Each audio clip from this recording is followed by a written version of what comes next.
Mag-iisang taon na kami dito sa bahay pero ngayon pa lang kami nakapagpalagay ng CCTV. Finally, na-install na rin at eto, panatag na ako dito sa bahay.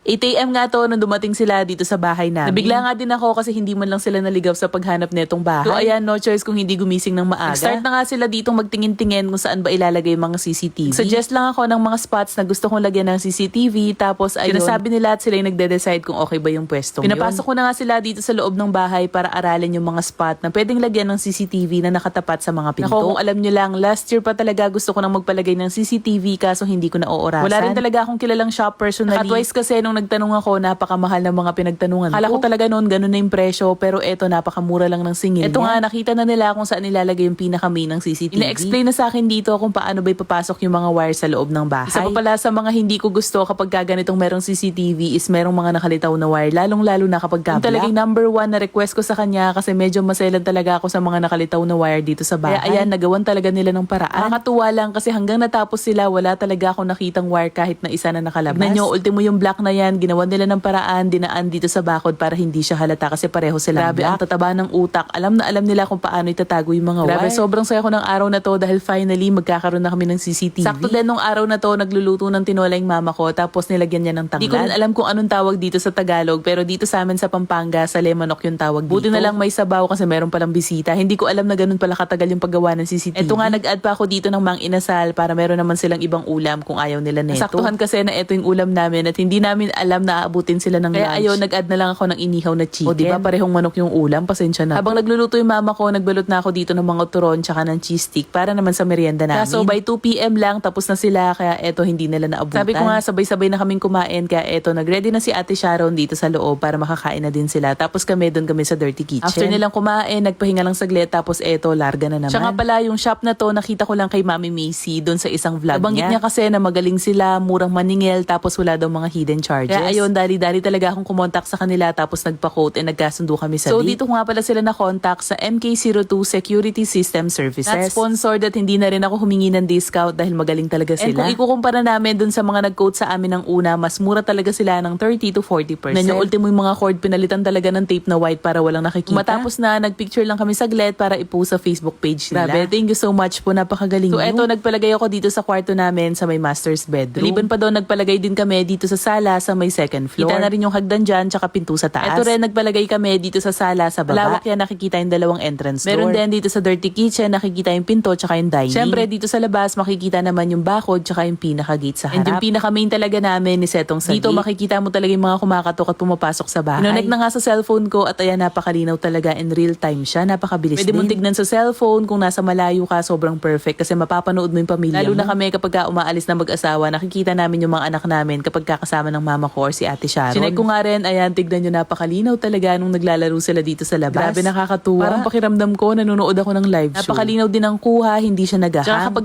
nanonood ka, may boses talaga, maririnig mo yung usapan nila. Kinagabihan naman, ayan, tinry ko ulit na panoorin. Oras na to, meron akong order na Grab at ayan, lumabas yung asawa ko para kunin at tignan nyo, talagang napakaliwanag. So ayun lang naman, inquire na kayo, nandyan yung page.